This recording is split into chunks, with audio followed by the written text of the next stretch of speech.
there and welcome to She Spice. Hello people, it seems like Jamie Foxx has bounced on the no-holds-bar train, spilling some significant tea in Hollywood of late. He's been tossing conceal left and right, and his most recent objective seems, by all accounts, to be, as a matter of fact, the darling Will Smith. Yes, you heard that right. The new sovereign himself. The word on the road says that Jamie Foxx is getting down on Will Smith for supposedly having a long history of abusing youthful entertainers. I realize it sounds totally wild since, come on, it's Will Smith, the person we as a whole know and love. However, as per the Grey Plant, the enchanting persona may very well be a front, and in the background, he could be something else entirely. And here's where things get significantly more charming though. Hypothesis about Smith's affiliations: he's mates for certain dubious figures like P. Diddy, who's had his reasonable part of charges, so the hypothesis goes, assuming you're moving with somebody like that, what? All understands what sort of energies you're putting out into the world now, the consuming inquiry: who are these youthful entertainers that Will Smith, as far as anyone knows, abused very much? We should dig into the succulent subtleties and see what this Hollywood show is pretty much good, so he has a whole know Will Smith, the person who's no more bizarre to standing out as truly newsworthy, whether it's for his work in media outlets or for some startling turn in his own life. This Grammy Award-winning entertainer, filmmaker, and rapper generally figures out how to keep the virtual entertainment newsfeed humming, and we should be genuine. Who doesn't cherish a touch of big-name discussion presently? How about we plunge into the tattle pool?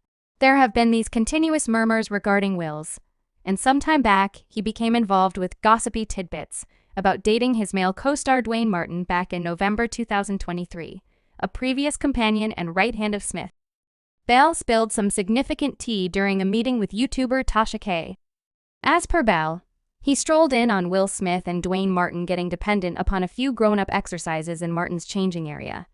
And the show doesn't stop there. Reports likewise course that Will's association with Dwayne Martin could play had an impact in the separation of Tisha Campbell. Also, Dwayne Yaws are right, however, stand by. There's more YouTube sensation. Trisha Piss chose to add her opinion, blaming Will Smith for purportedly making her male artists accomplish other things than simply dance. As per Trisha, these artists wound up in a few genuinely awkward circumstances, despite their desire to the contrary. Now the situation starts to get interesting. When we rewind to 2016, the late entertainer Alexis Arquette guaranteed that Will Smith's ex Cher Zampino separated from him since she got Will in bed with one more man, as per Everyday Mail. Arquette's bio led the tea in a now erased Facebook post implying that Jada Pinkett Smith could have her very own account to tell in the expressions of Alexis when Jada emerges as gay and her unshaven spouse concedes his most memorable marriage finished when she strolled into him adjusting his friendly benefactor. Benny Medina: then I will pay attention to them. That's right. That is some weighty tattle not too far off, and we should not disregard Will's manly relationship with Diddy, but rather, here's the kicker tale.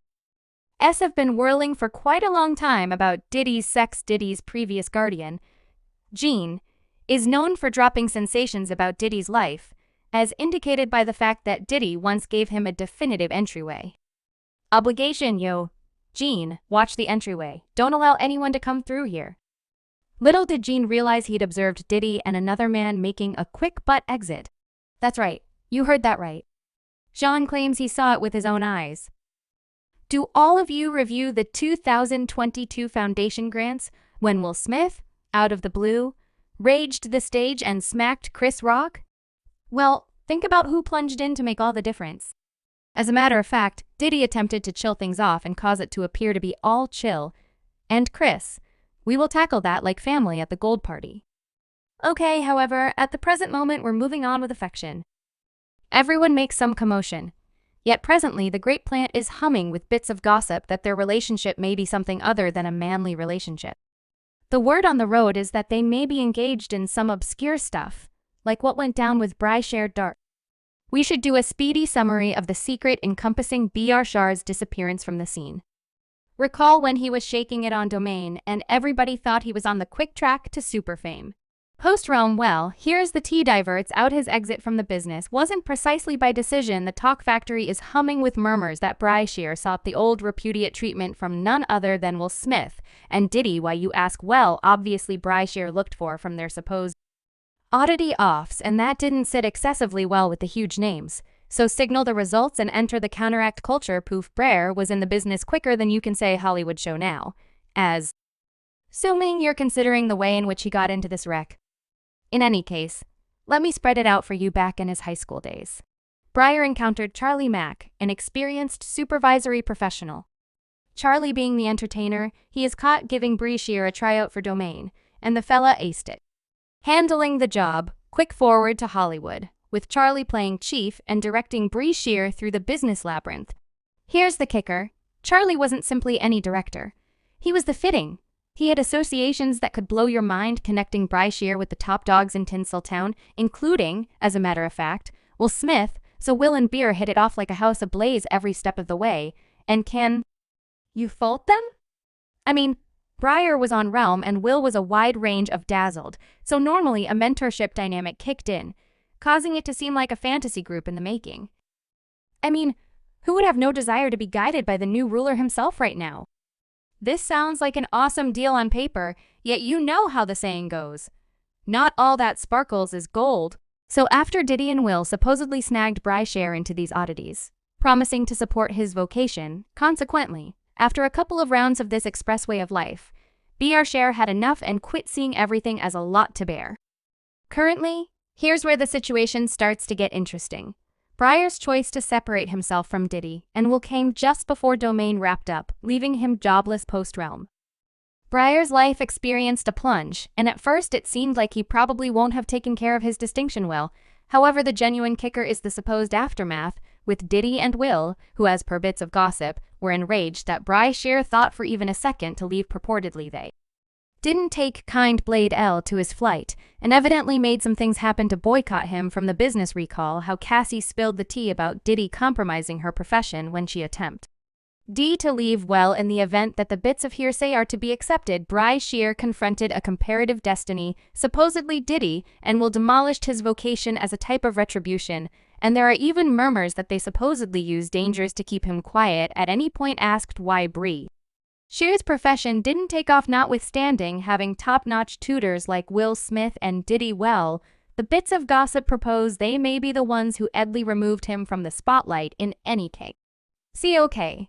So after the Realm part shut, Brer chose to dunk his toes into the music scene, dropping a few tracks that built up some momentum. There were even plans for a visit underway, however. At that point, out of nowhere, things experienced a plunge. Airplay dwindled, tryout callbacks evaporated, and he ended up being removed from the business. It was like hitting a block facade, and the entire trial negatively affected Breyer's psychological prosperity. The once calm person who came to LA with dreams is currently an alternate rendition of himself. The descending winding didn't stop there. Brer began wrestling with legitimate difficulties, and in July 2020, an upsetting episode unfolded when a lady ran into the roads looking for help, guaranteeing to be Bree-Shear's significant other. She claimed that he had been forceful, putting his hands on her and, in any event, gagging her until she dropped by. The showdown was ignited by allegations of disloyalty. This lawful tempest landed Bree-Shear with major accusations of crime, bothered attack, misdeed attack, and messy wrongdoing. He in the end took a libel supplication for the aggressive behavior at home charge, scoring a 10-day spell in the province prison and a 3-year probation sentence. Insiders are currently pointing fingers at Diddy and will guarantee they're purportedly the engineers of Breyer's ruin, as Brer supposedly hears more accounts of others venturing forward against Diddy. He's chosen to join the ensemble purportedly damaged by the reputed freak-offs. He's talking out, declaring that the repercussions have tormented him for quite a long time. And get this, tales are saying that he is recorded selling a whopping $50 million claim against Diddy, and will it appear as though Brer is prepared to take his story to the very front, considering those he accepts liable for his life's unwinding responsibility. Now Brer isn't the solitary officer here. YK. Osiris is venturing into the spotlight with a claim that is focusing a totally different light on Diddy, and let me let you know it's not that this one doesn't include Will Smith. However, trust me, it's similarly stunning while possibly not more terrible. The insane part, the signs were there from the start. We simply didn't come to an obvious conclusion. So there's been this waiting gossip about Osiris cozying up to Diddy, causing a commotion and igniting a wide range of inquiries regarding what was truly happening in the background. Murmurs on the roads implied that Osiris could have been something other than a rising star. He was supposedly Diddy's friend with benefits from his little plaything in the business. That's right. Hollywood has its own arrangement of wild stories. Osiris burst onto the scene in 2018 with the platinum hit Valentine, procuring himself an arrangement with Hard of Hearing Jam Records, yet here's where it gets fascinating. His collection under the name didn't exactly raise a ruckus around town, and he regarded himself as self-dropped in 2022 anyway. Osiris had a few stunts at his disposal during his time. Subscribe She Spice for more videos.